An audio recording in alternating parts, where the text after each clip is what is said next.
تیسری عید قرآن سے آئی کہ نہیں آئی؟ خود عید کا لفظ لکھا ہوا ہے۔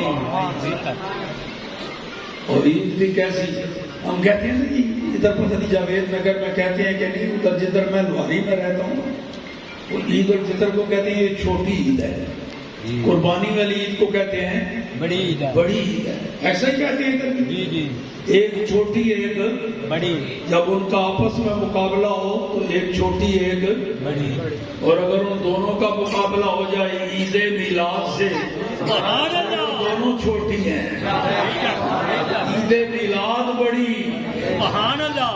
ہاں وہ ہمارے بزرگ نے کہہ دیا نثار تیری چہل پہل پہ، ربیع الاول شریف کو کہہ رہے ہیں، ربیع الاول کے مہینے کو کہہ رہے ہیں، نثار تیری چہل پہل پہ ہزاروں عیدیں، وہ عید الفطر عید الاضحیٰ جیسی، نثار تیری چہل پہل پہ ہزاروں عیدیں، ربیع الاول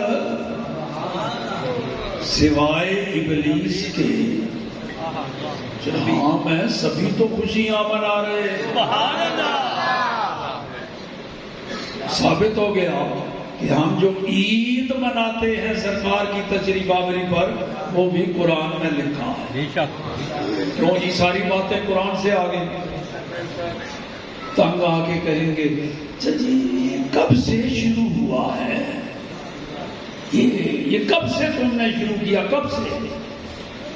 بہت ٹھنڈے ہو جاؤ گے، ہم اپنی طرف سے جواب نہیں دیں گے، نہ شاہ جی نہ میں نہ مفتی صاحب نہ ایک عاشق رسول کو 600-700 سال پہلے کے بزرگ ہوئے امام قسطلانی، سوال کیا ہے کب سے یہ میلاد منانا شروع ہوا؟ وہ فرماتے ہیں لا زال اہل الاسلام یحتفلون بشہر مولدہ صلی اللہ علیہ وسلم۔ سوال کیا تھا کب سے یہ شروع ہوا؟ وہ کہتے ہیں جب سے مسلمان ہے تب سے یہ بھی چلا آ رہا ہے۔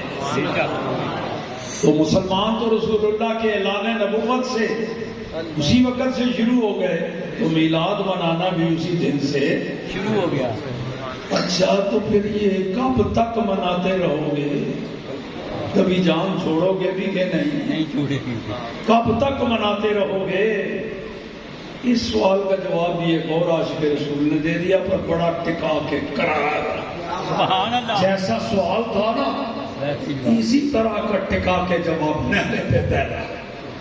سوال کیا ہے کب تک مناتے رہو گے؟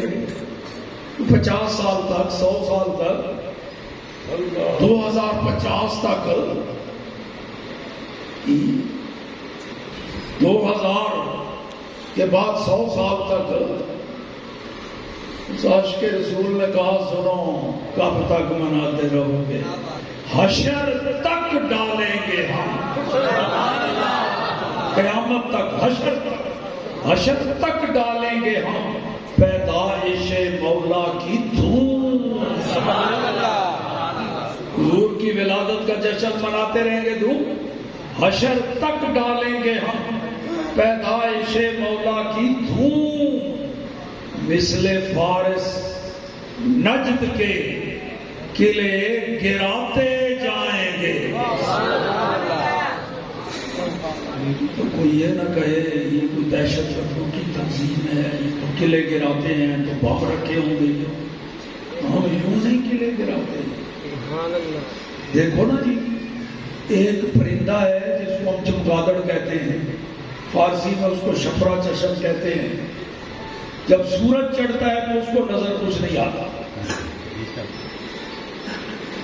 آپ وہ غاروں میں بیٹھ جائیں گے، یوں ہی سورج غروب ہوگا اس کو نظر آنا شروع ہو جاتا ہے، رات کو چکر لگاتی ہے۔ اب سورج کا تو کوئی قصور نہیں نا، سورج نے تو اس کی آنکھوں میں کچھ نہیں ڈالا، اس کی فطرت میں یہ ہے کہ سورج کی روشنی اس کو موافق نہیں، تو وہ اندھی ہو جاتی ہے۔ تو شیخ سعدی فرماتے ہیں گر بروز نبینت شپرا چشم چشمہ آفتاب راچے گناہ۔ تو ہم تو رسول اللہ کا میلاد مناتے ہیں، تو حضور کی ولادت کے موقع پر اگر فارس کے قلعے لرز گئے تھے اور کنگرے گر گئے تھے تو سرکار کی ولادت کا تو کوئی نہیں نا، وہ اس کے مزاج کے مطابق نہیں۔ ہم تو بھائی میلاد کی روشنی پھیلاتے ہیں، تو اگر چمگادڑ یا ان کے قلعے گرتے ہیں تو اس میں ہمارا کیا قصور؟ حشر تک ڈالیں گے ہم پیدائش مولا کی دھوم، مثل فارس نجد کے قلعے گراتے۔ اب اگر کوئی جلتا ہے، خاک ہوتا ہے، تو بھائی ہم کیا کریں؟ خاک ہو جائیں عدو جل کر، مگر ہم تو رضا دم میں جب تک دم ہے ذکر ان کا سناتے۔ تو جی 5 سوال ہو گئے، آخری اور چھٹا۔ اچھا، میلاد منانے کا فائدہ کیا ہے؟ کیوں مناتے ہو؟ کیا ملتا ہے؟ دونوں بخاری شریف سویبہ نامی ایک خاتون، ایک لونڈی ابو لہب کی، اس نے رسول پاک صلی اللہ علیہ وسلم کی ولادت کے موقع پر اپنے مالک کو ابو لہب کو آ کے کہا تمہارے مرحوم بھائی عبداللہ کے گھر بیٹا پیدا ہوا ہے، سبحان اللہ۔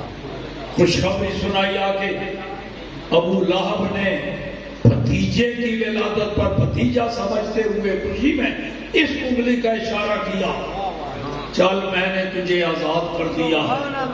تو نے مجھے خوشی کی خبر سنائی، بھتیجا پیدا ہوا۔ جب ابو لہب مرا، حضرت عباس نے اس کو خواب میں دیکھا، کچھ دنوں کے بعد پوچھا بتا تیرے ساتھ کیا گزری مرنے کے بعد؟ کہنے لگا برا حال ہے، جب سے تم سے جدا ہوا ہوں ہمیشہ آگ میں جل رہا ہوں، عذاب میں جل رہا ہوں، غیر انی سکیت فی ہذہ، سوائے اس کے کہ جب پیر کا دن آتا ہے، ہفتہ وار پیر کا دن، اس دن مجھے اس انگلی سے کچھ ٹھنڈے میٹھے پانی کے قطرے نصیب ہوتے ہیں، اس دن میرے عذاب میں تخفیف ہوتی ہے۔ کیوں؟ اس نے بتا دیا، بے اطاقتی سویبہ تھا، وہ جو میں نے سویبہ کو آزاد کیا تھا نا خوشخبری سن کے، اس کے بدلے میں مجھے یہ قبر میں ہفتے میں ایک دن میرے عذاب میں تخفیف ہوتی ہے۔ سبحان اللہ۔ اس پر ابن جزری نے لکھا اذا کان ھذا غلاب الکافر الذی نزل القرآن بذنبہ، اور جب یہ حال ہے اس پرلے درجے کے کٹڑ کافر کا جس کی مذمت میں قرآن نازل ہوا، اس نے بھی نبی سمجھ کے نہیں بھتیجا سمجھ کے خوشی منائی، اسے بھی فائدہ پہنچ رہا ہے کہ رسول اللہ کا امتی ہو، نبی سمجھ کے، رب کا محبوب سمجھ کے اس پر خوشی منائے، اس کو کتنے انعامات ملتے ہیں۔ سبحان اللہ۔ وآخر دعوانا ان الحمد للہ رب العالمین۔